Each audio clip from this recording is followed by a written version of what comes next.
वो हमेशा ये कहती थी कि आप अपने अंदर झांको और अपना इलाज करो। खुद को बदल सकती हो, आप अपने आप को बदल सकती हो, आप किसी का इलाज नहीं कर सकती, आप किसी को नहीं समझा सकती। बिल्कुल ऐसे ही। अगर आप सोचेंगे, वो एनर्जी डालेंगे तो आपका काम होगा, वो एनर्जी नहीं डालेंगे तो आपका काम नहीं होगा। मुझे उनसे मिलना भी था, उनसे बात भी करनी थी, और उन्होंने मेरे हाथों में दम दिया।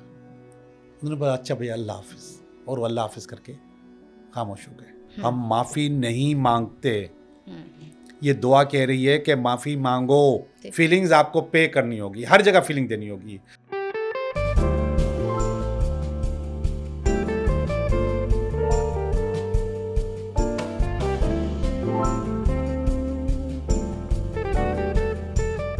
Hello and welcome to Terra Talk. हमेशा की तरह आज एक नए टॉपिक के सामने मैं आपके सामने हाजिर हूँ। हम जो ये प्रोग्राम आपके सामने पेश कर रहे होते हैं, ये बेसिकली जो इसका थीम होता है, इसमें हमेशा हम जो भी टॉपिक को कवर करते हैं आपके सामने, वो बेसिकली एनर्जी बेस्ड बातें हम आपके सामने कर रहे होते हैं। चाहे वो 369 के हवाले से हमने किया हो, या मैनिफेस्टेशन के हवाले से किया हो, या आप अपने ऑरा को कैसे बेहतर कर सकते हैं। ये तमाम चीज़ें उसी वक्त हो सकती हैं कि जब आप अपनी एनर्जी को बेहतर कर सकते हैं, अपनी एनर्जी को जो है एनहांस कर सकते हैं। तो आज हमने इसी चीज़ को मद्देनज़र रखते हुए एक और नई चीज़ तो नहीं है, हो सकता है कुछ लोगों को इस बारे में मालूम भी हो, लेकिन कुछ ऐसे भी होंगे कि जिनको नहीं मालूम होगा। तो आज हम इस प्रोग्राम में आपको बताने जा रहे हैं, एक यूनिवर्सल कोड समझ लें, यूनिवर्सल प्रे समझ लें। जिस तरह हम अपने अपने मज़हब में बहुत सारी दुआएं मांगते हैं मुख्तलिफ़ चीज़ों के लिए, तो उसी तरह से ये एक यूनिवर्सल एक कोड है जो कि आप पढ़ेंगे, किस तरह पढ़ेंगे, किन हालातों में पढ़ेंगे, और इससे आपको क्या फ़वायद मिलेंगे, आज बेसिकली हम आपको वो बताएंगे। That is called ho'oponopono. ये क्या होता है, किस तरह होता है। ऑब्वियसली नॉलेज का ख़जाना हमारे साथ हमेशा की तरह मौजूद हैं। मशहूर ज़माना टैरो कार्ड रीडर भी हैं, एस्ट्रोलॉजी भी बहुत अच्छी करते हैं, और आप इनके साथ अगर पर्सनल काउंसलिंग करना चाहें अपनी, तो थ्रू फ़ोन कॉल्स भी कर सकते हैं, और अगर आप कराची बेस्ड हैं तो इनसे मुलाकात भी कर सकते हैं। हमेशा की तरह मैं वेलकम करूंगी अपने शो में जोगी साहब को। अस्सलाम वालेकुम सर। वालेकुम अस्सलाम। कैसे हैं आप? हम बिल्कुल ठीक हैं, अल्लाह का बहुत करम है। आज एक बहुत मज़ेदार सा टॉपिक हम डिस्कस करने जा रहे हैं, और वो है होपोनोपोनो। जी, मैंने भी जब फर्स्ट टाइम सुना था तो मैंने कहा होपोनोपोनो। खैर अब तो काफ़ी चीज़ें, थोड़ी बहुत चीज़ें ही समझ लें, वो आपसे सीख चुकी हूँ। तो अब मैं चाहूँगी कि लोग भी इस बारे में जानें और समझें। तो सबसे पहले तो हमें ये बताएं कि what is the definition of ho'oponopono. ठीक है, मैं आपको बताता हूँ। हवाई मुल्क नाम सुना है आपने? हवाई मुल्क? हवाई जजीरे हैं ये असल में। जी जी जी, बिल्कुल सुना है ना जी, आपने? जी। जहाँ पे आमतौर पे हमें नारियल के दरख्त नज़र आते हैं, और ड्रेसेस भी बड़ी कलरफुल किस्म की नज़र आती है लोगों की, और समुद्र के किनारे हैं। तो ये जो लफ्ज़ आया है, ये उस मुल्क का लफ्ज़ है। अच्छा। ठीक है, इनकी कदीम सकाफत है, ठीक है। होपोनोपोनो, और ये इबादत भी है। ओके। होपोनोपोनो एक इबादत है। होपोनोपोनो, कुछ लोग इसको कहते हैं कि ये हम जैसे लोग जो हिंदुस्तान और पाकिस्तान के लोग इसको मंत्रा भी कहते हैं। अच्छा। कि ये मंत्रा है, और कुछ लोग इसको दुआ भी कहते हैं। ठीक है। तो इसको आप इबादत समझो, मंत्रा समझो, या दुआ समझो, लेकिन ये बहुत पावरफुल चीज़ है। ओके। अभी मैं बता नहीं पाऊँगा कि जिस बंदे ने इस पे काम किया उसका नाम मेरे जहन से निकल गया है, मैं ढूंढूंगा और कभी न कभी आपको ज़रूर बताऊंगा।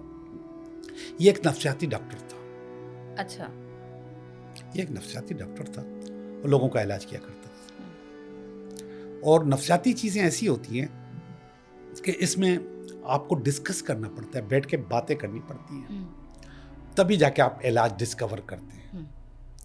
तो ये लोगों से बातें करता था, लोग अपने किस्से उसको सुनाते थे, तो वो सारे किस्से उसके अंदर आ जाते थे, वो फीलिंग्स उसके अंदर आ जाती थी। आप भी, जब मैं खुद टैरो कार्ड रीडर हूँ, वो जब लोग मेरे पास आते हैं तो जाहिर बात है कि 99% लोग हमारे पास वो आते हैं जो दुखी होते हैं। ठीक है, अब वो हमारा अपना दुख हमें बताते हैं। मैंने मेडिटेशंस की हुई हैं, मैं मराकबा करता हूँ और की हुई हैं कि या अल्लाह, ये जो कुछ मेरे पास आज आया है, जितना भी ख़जाना लोगों की बातें आई हैं, ये सारे मेरे विजन से निकाल दे। वो एनर्जीज आप जो है बेसिकली वो निकाल देता हूँ। अगर नहीं निकालूंगा पागल हो जाऊंगा, ऑब्वियसली मैं पागल हो जाऊंगा। वो एनर्जी होती है, वो पावर होती है, मैंने यहाँ पर एक प्रोग्राम किया है पेंडुलम का, तो उसमें मैंने बताया कि आप एनर्जी किसी से हाथ मिलाते हैं तो एनर्जी आपके पास आ जाती है उसकी, और नेगेटिव एनर्जी भी आ जाती है, तो आपको वो नेगेटिव करते हैं लोग। तो इसलिए जो बातें होती हैं ये इसके अंदर एनर्जी होती है। तो उस डॉक्टर ने क्या किया कि लोगों से बात, अब पूरा वार्ड उसने बैठ के किस्से किए सबके साथ, तुम्हारे साथ क्या हुआ, तुम्हारे साथ क्या हुआ, तुम्हारे साथ क्या हुआ, सब लोगों ने अपनी अपनी बातें उसके साथ बताई। अच्छा, इस किस्म की मिसालें मैं क्यों देता हूँ? 369 में मैंने आपको मिसाल दी थी, जो साइंटिस्ट है वो फिजिक्स का साइंटिस्ट है, प्रैक्टिकल साइंटिस्ट है, और इसके बाद वो नॉन फिजिकल जो मेटाफिजिक्स पे काम कर रहा है, वो मेटाफिजिक्स पे।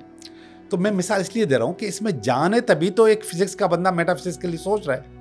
इसी तरीके से एक अगर डॉक्टर इस बारे में इलाज कर रहा है, होपोनोपोनो से कर रहा है, तो उसका रेफरेंस में ज़्यादा जान होती है। सही। इसलिए मैं इस किस्म के रेफरेंस देता हूँ। तो उस डॉक्टर ने क्या किया, सारे वार्ड से किस्से सुने, अब सारे किस्से उसके अंदर आ गए, सारी एनर्जी उसके अंदर आ गई। अब बैठ के उसने अपने साथ होपोनोपोनो किया। अब कैसे करते हैं वो मैं अभी बताऊंगा।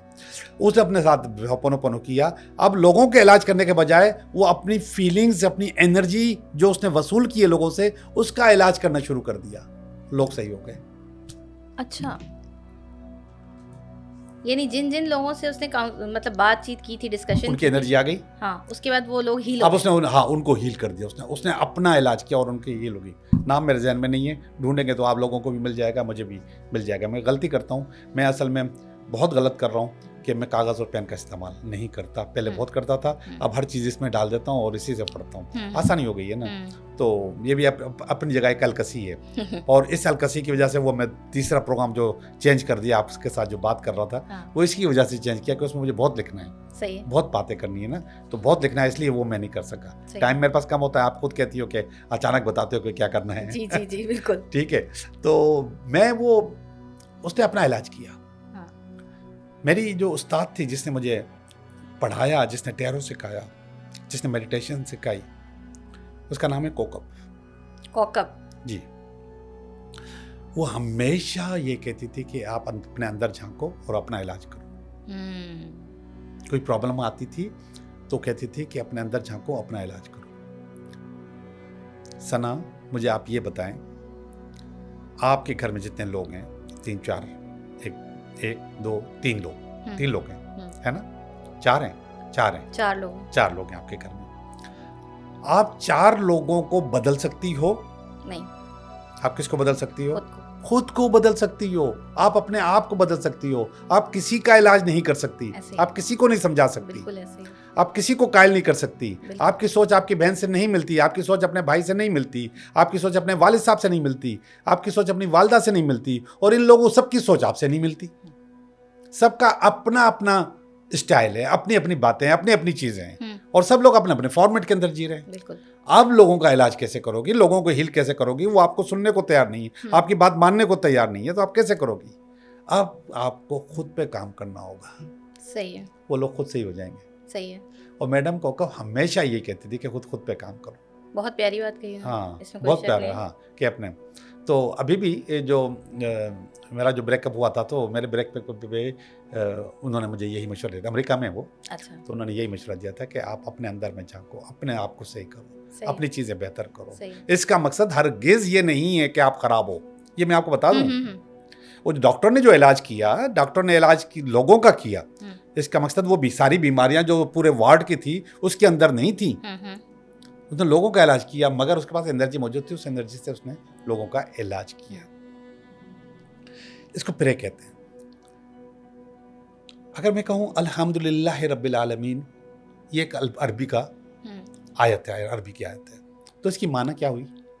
या अल्लाह मुझे सीधे रास्ते पे चला। नो, अल्हम्दुलिल्लाह रब्बिल आलमीन, शुक्र अल्हम्दुलिल्लाह। यस, या अल्लाह तेरा शुक्र है। शुक्र है। इसका इंग्लिश तर्जुमा भी हो सकता है ना? बिल्कुल। अरबी आप मैंने बता दिया आपको, आपने उसका उर्दू तर्जुमा बता दिया। इसके अलावा इसका किसी भी ज़बान में तर्जुमा हो सकता है, कुछ भी हो सकता है। इसको क्या कहते हैं हम लोग? इसको कहते हैं शुक्रगुजारी। जी, ग्रेटिट्यूड। क्या? दो जोर से बोलो। ग्रेटिट्यूड। यस, अल्हम्दुलिल्लाह रब्बिल आलमीन हम कहते हैं। अब ये किसी भी ज़बान में आप बोल सकते हैं। बिल्कुल ऐसा ही है। मकसद एक ही है, मकसद ये चीज़ ही है। अब वो जो आप लफ्ज़ अदा कर रहे हैं, उस लफ्ज़ में अगर आप एनर्जी, मैं आपको बार बार जब मैनिफेस्ट करने की बात करता हूँ तो कहता हूँ ऐसा सोचें, जो 369 में हमने बड़ी पावर दी कि आप वो सोचें, वो सोचें, वो सोचें, 1 दफ़ा, फिर 6 दफ़ा, फिर 9 दफ़ा, वो सोचें आप। अगर आप सोचेंगे, वो एनर्जी डालेंगे तो आपका काम होगा, वो एनर्जी नहीं डालेंगे तो आपका काम नहीं होगा। मैंने आपको बताया कि अर्थ की एनर्जी होती है, कायनात की एनर्जी होती है और आपकी एनर्जी होती है। आपकी एनर्जी आपकी कायनात की एनर्जी से मिल जाती है तो आपका काम हो जाता है, आपकी चीज़ें मिल जाती हैं। फिर मैं ये भी कहता हूँ कि हम सब इंटरकनेक्टेड है, हाँ। है ना।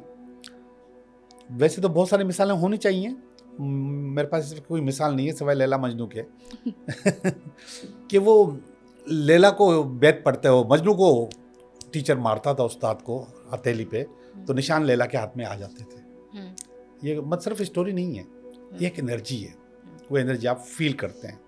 मैंने शायद आपको कभी किस्सा सुनाया हो कि मैं यहाँ पे कराची में बहुत परेशान घूम रहा था, दिल ख़राब हो रहा था मेरा, तो मेरा जो पार्टनर था, मेरा जो दोस्त था, उसने कहा कि आप अपने घर जाओ, अपने घर जाओ। मेरा कराची में घर नहीं, मतलब सक्खर में घर था, होम टाउन, तो अपने वाले साहब से मिलो जाके। तो मैं गया वहाँ पे, अपने घर चला गया और मैं वहाँ से उनसे मिला और थोड़ी देर, मतलब 5-10 मिनट के बाद मेरे वाले साहब का इंतकाल हो गया। अचानक। मगर वो परेशानी एक दिन पहले से मेरे पास आ गई थी और मैं भाग के सक्खर पहुंचा था। वो एनर्जी यानी आप, हाँ एनर्जी। और उस आदमी ने मुझे मशवरा दिया कि भाई जाओ, मुझे उनसे मिलना भी था, उनसे बात भी करनी थी, और उन्होंने मेरे हाथों में दम दिया। उन्होंने बोला अच्छा भैया अल्लाह हाफिज, और वो अल्लाह हाफिज करके खामोश हो गए। हम इंटरकनेक्टेड हैं कि नहीं है? बिल्कुल हैं। ये तो हमारे अपने रिश्ते हैं, मगर हम इन रिश्तों को दूसरों के साथ भी जोड़ सकते हैं, जैसे डॉक्टर ने सारे मरीजों के साथ जोड़े और उनको सही कर लिया। और ये काम हम रेकी में बड़ा ज़बरदस्त करते हैं। रेकी में जो डिस्टेंस हीलिंग है, डिस्टेंस हीलिंग का मकसद है कि आप यहाँ पर नहीं हो, आप अमेरिका में बैठी हुई हो, आपने भी कह दिया कि मेरी तबीयत ख़राब है, मेरे सर में दर्द है, पेट में दर्द है, कोई और नफ्सियाती बीमारी है, कोई जहनी परेशानी है और मुझे हीलिंग भेजो, तो मैंने आपको यहाँ से हीलिंग भेज दी और वो हीलिंग आप तक पहुँच जाती है, बिल्कुल रिसीव होती है।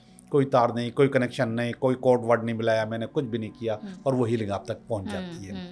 ये डिस्टेंस हीलिंग रेकी में होती है। तो इसका मकसद है कि हम इंटरकनेक्टेड हैं, हम जुड़े हुए हैं। होपोनोपोनो असल में इंग्लिश के 4 अल्फाज हैं। अच्छा। अब मैं इंग्लिश इसलिए कह रहा हूँ कि ये अरबी में भी हो सकते हैं, ये हवाई लैंग्वेज में होंगे कभी न कभी, और इसके बाद वो चेंज हो कि अब हमारे पास इंग्लिश में पहुँचे हुए। इतने आराम से, इतने मज़े से हैं वो अल्फाज कि आप उसको आराम से इस्तेमाल कर सकते हो। और आम तौर पे मेरे हल्के में जो मेरे पास जो लोग आते हैं, उन लोगों में हर बात में ये ज़रूर पूछते हैं कि क्या ये हिलाल है, क्या ये हम कर सकते हैं, इससे हमारे मज़हब पे तो कोई असर नहीं पड़ेगा। अब मैं जब वो सारे अल्फाज आपको बताऊंगा तो आप बोलोगे यार नहीं यार, इससे आपके मज़हब पे क्या असर पड़ेगा, इससे तो कुछ भी नहीं होगा, इससे तो आपका मज़हब तो ख़राब नहीं होने वाला, आपका ईमान तो ख़राब नहीं होने वाला। इतने प्यारे से अल्फाज हैं 4, मैं आपको बता रहा हूँ अभी थोड़ी देर में। तो लोग असल में समझते हैं और ये सवाल करते हैं कि क्या ये हराम तो नहीं है, ऐसा करना हराम तो नहीं है। तो बिल्कुल भी हराम नहीं है, आप इसको बोल सकते हो। लेकिन मैं आपको साफ साफ बताऊं, जब तक आपके पास फीलिंग नहीं होगी आप किसी भी चीज़ में कामयाब नहीं होंगे। 369 में भी नहीं होंगे, इसमें भी नहीं होंगे, और ऑरा क्लीनिजिंग में भी नहीं होंगे, किसी काम में भी आप कामयाब नहीं होंगे। मैनिफेस्टेशन में नहीं होंगे, ये भी मैनिफेस्टेशन ही है एक किस्म की, तो इसमें आप कामयाब नहीं होंगे। और किसी भी चीज़ को आप होपोनोपोनो कर सकते हो। अच्छा ज़रा सुनो, ज़रा होपोनोपोनो की माना मैंने अभी तक नहीं बताई। होपो का मकसद है कर दे, हाँ। पोनो पोनो का मकसद है गुड गुड। अच्छा, ये हो पोनो पोनो जो लफ्ज आपने बताया था ये भी जापानीज है? नहीं, हवाई। ओके, हवाई, ठीक है। होप उसका मकसद है कर दे, ठीक है। पोनो पोनो का मकसद है गुड गुड, ठीक है। अच्छा कर दे, सही है। हो पोनो पोनो कि अच्छा कर दे। इसको मंत्रा भी कहते हैं, दुआ भी कहते हैं, इबादत भी है, मगर दिल से करनी चाहिए। और दिल से आप जो भी काम नहीं करेंगे आपका नहीं चलेगा। ऐसे ही आप जितने भी रिलीजियस हो जाए और दिल से इबादत नहीं की है तो आपका काम नहीं होगा। बिल्कुल ऐसे ही। आपको आपके अल्लाह मियां नहीं सुनेगा। बिल्कुल आप दिल से करो, मोहब्बत से करो, प्यार से करो, अल्लाह मियां सुनेगा, कायनात सुनेगी, हर चीज़ सुनेगी आपको। आप जिस भी मजहब में हो आपकी सुनी जाएगी। आप दिल से नहीं करोगे आपकी नहीं सुनी जाएगी। अब ज़रा 4 लफ्ज़ सुनो। मंत्रा सुनो, दुआ सुनो, जिसको लोग इबादत है वो सुनो। आई एम सॉरी, आपका ईमान चला जाएगा ये बोलने से? नहीं। प्लीज फॉरगिव मी, क्या हुआ, कोई नुकसान हुआ? नो। थैंक यू, अल्हम्दुलिल्लाह, आई लव यू, मैं आपसे बहुत प्यार करता हूँ या करती हूँ। अब ये जो 4 अल्फाज मैंने आपको बताती है, इन 4 अल्फाज से क्या नुकसान हो रहा है? नहीं हो रहा ना। लेकिन पहला वाला जो लफ्ज है, हमारे अंदर ये बोलना हम भूल गए हैं, हम माफी नहीं मांगते। ये दुआ कह रही है कि माफी मांगो, मांगो, कुदरत से मांगो, नेचर से मांगो। जिस भाई की आज 3रा साल हो गया आपने शक्ल नहीं देखी, उसके साथ नमाज नहीं पढ़ी, आप उससे ईद मिलने नहीं गए, जिस बहन से आप बात नहीं कर रहे, जिस चचा पप्पो खाला से आपका छोटी सी बात पे रंजिश है, यार क्यों नहीं कर रहे? आप अपने आप को क्यों सजा दे रहे हो? आप उसको भी दे रहे हो, खुद को भी दे रहे हो, और वो भी दे रहा है, और वो भी दे रहा है। अब कोई अगर ऐसी इबादत आ जाती है, कोई ऐसी प्रे आ जाती है, कोई ऐसा मंत्र आ जाता है जो आपको सॉरी कहने पे उकसाता है, सॉरी कहने पे राजी करता है, और कहता है दिल से करो, दिल से करो, दिल से करो, मोहब्बत से करो, क्या अर्ज है? सही। प्लीज फॉरगिव मी, क्या मकसद हुआ? मुझे माफ कर दें, मुझे माफ कर दें। आई एम सॉरी का मकसद भी हुआ है, भूल जाओ। जी जी, इसमें भी बड़ी जान है। फिर हम एक माशरे में जाते हैं, वहाँ पे हर आदमी एक दूसरे से थैंक यू बोल रहा होता है, हमारे यहाँ नहीं होता। हर आदमी एक दूसरे से थैंक यू बोल रहा होता है। आपने अखबार दे दी, अखबार भेजने वाला है, वो बोलेगा थैंक यू। आपने बूट पॉलिश किया उसके, वो उसको बोलेगा थैंक यू। इस किस्म की चीज़ हर आदमी एक दूसरे से करता है, हमारे यहाँ नहीं है। नहीं, हमारे यहाँ बल्कि कीड़े निकाले जाते हैं। यार ये कोई टाइम है अखबार लाने का? आपका 6 बजे का टाइम है, 6:30 बजे आए हो, आधा घंटा मेरा ज़ाया कर दिया। या फिर आपने ये बूट पॉलिश इस तरह होते हैं, और आप किस रास्ते से टैक्सी लेके जा रहे थे? आप इधर से नहीं जा सकते थे? सही। इस किस्म की बात हम करते रहते हैं। और क्यों करते हैं? हमारा माइंडसेट ऐसा हुआ। अब वो दुआ, वो प्रेयर, वो मंत्र हमें कह रहा है कि चेंज करो अपने आप को, और फिर आखिर में क्या बोल रहा है? I love you. सही। ये वो वाला आई लव यू नहीं है, ये वो आई लव यू कुछ और पावर्स हैं। सना, ये 4 अल्फाज बोलने हैं, आपकी जिंदगी का मकसद हल हो जाएगा, आपके सारे काम हो जाएंगे, सारी चीजें अच्छी हो जाएंगी। आप किस किस चीजों पे आप कर सकते हैं? अच्छा, क्या करेंगे कितनी दफा? एक और चीज मैं आपको बता दूं, 108 दफा तस्बीह किया करें। अगर कोई भी करनी हो, कोई भी तस्बीह करनी हो, उसको 108 दफा किया करें। इसके पावर 9 आ जाएगी, इसको टोटल करोगे तो 9 हो जाएगा। 100, अच्छा हाँ, 8 और 1 प्लस किया 9 हो जाएगा। तो ये 9 की पावर में बड़ी जान होती है और बहुत मैनिफेस्टेशन होती है उसमें। तो 9 वाली ये जो डिजिट है 9, इसकी आप बात करें? हाँ, इसकी पावर कर रहा हूँ। तो आप हमेशा कोई भी तस्बीह कोई भी करें चीज, तो उसको 9 दफा 108 दफा किया करें। अच्छा, ठीक है, 108 दफा किया, ठीक है। अब आपने वो 108 दफा तो करना है। किन किन चीजों पे करना है? सुबह आपने इंटरव्यू पे जाना है, आपने वो माहौल को नजर आंखों में सोचा, नज़र दौड़ाई कि मैं ऐसे जाऊंगा, ऐसे जाऊंगा, ऐसे जाऊंगा, और 108 दफ़ा बैठ के आपने उस माहौल को बोल दिया, I am sorry, please forgive me, thank you, I love you. ठीक है। I am sorry, please forgive me, thank you, I love you. 108 times. 108 time आपने ये तस्बीह कर ली। तस्बीह का मकसद गिनती ही, काउंटिंग। अब वो तस्बीह से कुछ लोग कहीं और ही ना ले जाएं। हाँ, इसलिए सही। तो आपने ये कर ली, और इसके बाद आप चले गए इंटरव्यू पे। ठीक है। इंशाल्लाह कामयाबी आपकी है। इंशाल्लाह। आप किसी बिजनेस डील पे जाना चाहते हैं, आप ये कर लें। आपको लड़के वाले देखने आ रहे हैं, आप ये कर लें। अच्छा। आप लड़की देखने जा रहे हैं, आप ये कर लें। Very good. आप बैंक जा रहे हैं, आपको कोई कारोबार है, कोई भी चीज़ है, इसको आप किसी भी कर सकते हैं। अच्छा, रेकी भी कर सकते हैं। आपने आपको एक और बात बता दूं, आप रेकी भी कर सकते हैं, मगर इस वक्त हम होपोनोपोनो की बात कर रहे हैं, तो होपोनोपोनो पे ही डिस्कस कर रहे हैं। आप रेकी भी कर सकते हैं अपने आप को, फिर किसी और प्रोग्राम में हम बता देंगे। जी। आप ये कर लें, आपके काम हो जाएंगे, मगर फीलिंग्स के बगैर नहीं होंगे। फीलिंग्स आपको पे करनी होगी, हर जगह फीलिंग देनी होगी। हम जो गिनती की तरह करते हैं ना, उसमें हम बेसिकली जो कंसीडर करते हैं कि बस हमें 108 दफा पूरा करना है। 108 वो गिनती पूरी करते हैं, वो इधर काउंटिंग पूरी करते हैं, और उसमें इमोशंस नहीं होते हमारे। बेसिकली टोनिंग होती है, इस पे फिर कभी बात करेंगे हम। ठीक है, तो उसका एक अंदाज़ होना चाहिए, उसका स्टाइल होना चाहिए। अब मुझे ये बताइए कि आपको अगर किसी से एक्सक्यूज़ करना है तो आप गिनतियाँ थोड़ी करोगे, नहीं, ठीक है, नहीं। आप तो दिल से जाके बोलोगे I love I'm you. sorry. अच्छा, हम गिनती क्यों कर रहे हैं कि हमारी कोई भी फ्रीक्वेंसी किसी वक्त भी मिल सकती है हाँ, कायनात से। okay. फ्रीक्वेंसी मिलेगी तो हमारा काम होगा, फ्रीक्वेंसी नहीं मिलेगी तो अच्छा, हमारा अच्छा, काम अच्छा, नहीं होगा। ठीक, तो होपोनोपोनो एक बहुत ज़बरदस्त किस्म की प्रेयर है, बहुत ज़बरदस्त किस्म का मंत्र है, बहुत ज़बरदस्त किस्म की इबादत है, जो दिल चाहे आप इसको नाम दें, जो कि आपके टारगेट्स आप अचीव करने में आपकी मदद करेगा। अच्छा, घर में लड़ाइयाँ हैं, फड्डे झगड़े हैं मियाँ बीवी की, आप एक दूसरे को होपोनोपोनो कर सकते हैं। आपका बॉस आपके साथ सेट नहीं होता, आप उसको होपोनोपोनो कर सकते हैं, हील करेगा ये। हील करेगा वो उसको। और कभी कभी वो कहता है कि अपना, जैसे मैंने आपको उस डॉक्टर का मशवरा दिया कि आप अपने आप को रोज़ किया करो, सही है। आप अपने आप को रोज़ किया करो, चीज़ें खुद ब खुद सेट हो जाएंगी। और अगर आप फील करते हैं कि आपका और आपके भाई में या ऑफिस में या कुलीग के साथ कोई गड़बड़ है, तो आप अपने आप को होपोनोपोनो कर लें, सही है, चीज़ें आपकी खुद ब खुद सही हो जाएंगी। सही है। बेहतरीन हो गया ये तो आपने ज़िंदगी की बहुत सारी परेशानियां एक मंत्रे में निकाल दी हैं, जी। अगर कोई दिल से करना दिल चाहे से तो। करें। अच्छा, और उसकी आपको बहुत सारी वीडियोस मिल जाएंगी, और उसके गूगल भी हाँ, करोगे बिल्कुल, तो बहुत सारी बिल्कुल, पावर्स, बहुत सारी बिल्कुल है, स्टोरीज मिल जाएंगी, बिल्कुल है। और बहुत सारी चीज़ें मौजूद हैं। हमारी स्टोरी उसमें ऐड हो जाएगी, हम अपने तरीके से अपने लोगों को समझाने हमने की अपने अल्फाज में समझाने की कोशिश की है, कोशिश वरना करते ये हैं। तो बहुत एक मैं ज़ख़ीरा आपको है। बताऊँ, अब जैसे मैंने जो टॉपिक आपको बताया था, कौन सा टॉपिक था? प्रोक्रेस्टिनेशन। हाँ, उस टॉपिक पे जब मैं लिखने के लिए बैठा तो मुझे लगा कि मैं बहुत टफ कर दूंगा, अपने जो मेरे सुनने वाले हैं उनके लिए टफ हो जाएगा, बहुत बड़ा है, तो उसको मैंने रोक लिया। सही है।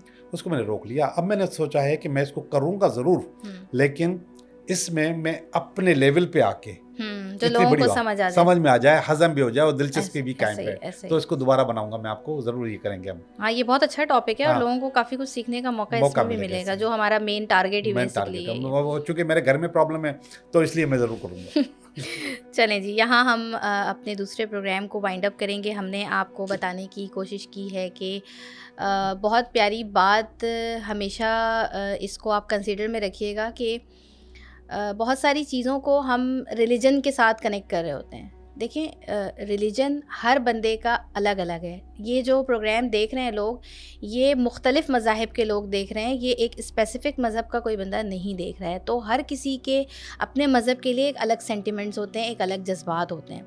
हम बात करते हैं जनरल टॉपिक के ऊपर, हम बात कर रहे हैं एनर्जीज़ के ऊपर। जैसे कि जोगी साहब ने आपको बताया कि ये जो वर्ड्स हैं, I am sorry, please forgive me, thank you, I love you, तो ये कोई इस तरह के अल्फाज नहीं हैं कि जिसको आप बोलेंगे तो खुदा न खास्ता आप किसी नुकसान का शिकार हो जाएंगे। ये आप अपने माइंड से भी इस बात को सोच के देख सकते हैं और आपका दिल भी गवाही देगा कि ये अल्फाज सही हैं या गलत हैं। बाकी इट्स अप टू यू। और यहाँ पे जो है मैं अपने प्रोग्राम को साइन ऑफ करूँगी, हमेशा की तरह अपनी एक छोटी सी बात के साथ, कि हम अपनी खुशियों को हमेशा अपने से बाहर तलाश करते हैं। आपने देखा होगा, सम टाइम हम ये सोचते हैं कि हम बहुत बड़ा घर बना लेंगे तो शायद हमारी ज़िंदगी में एक सेटिस्फेक्शन लेवल आ जाएगा। कोई बहुत अच्छी एक्सपेंसिव गाड़ी ले लेंगे तो हम बहुत खुश हो जाएंगे। किसी से शादी हो जाएगी तो हमारी ज़िंदगी में बहुत सेटिस्फेक्शन आ जाएगी। ऐसा कुछ भी नहीं होता है। ये सारी खुशियाँ और ये सारी सेटिस्फेक्शन हमारे अपने अंदर होती हैं और इन चीज़ों को हमें अपने अंदर ही तलाश करना है। जिस दिन हम अपने साथ, अपनी सोल के साथ खुश रहना सीख जाएंगे, सेटिस्फाई लेवल पर आ जाएंगे, हमारी ज़िंदगी बहुत आसान हो जाएगी। ये छोटी सी टिप पे आप काम करके देखें। बहुत मुश्किल है, इतना आसान नहीं है, क्योंकि आपको डिटैच होना पड़ता है बहुत सारी चीज़ों से, तो इतना इजी नहीं है। लेकिन जिस दिन आपने इस चीज़ को ओवरकम कर लिया, आपकी ज़िंदगी की तकरीबन प्रॉब्लम्स ख़त्म हो जाएंगी, क्योंकि आप दूसरों से एक्सपेक्टेशंस करना छोड़ देंगे। अपना बहुत ख्याल रखिएगा। अल्लाह हाफ़िज़।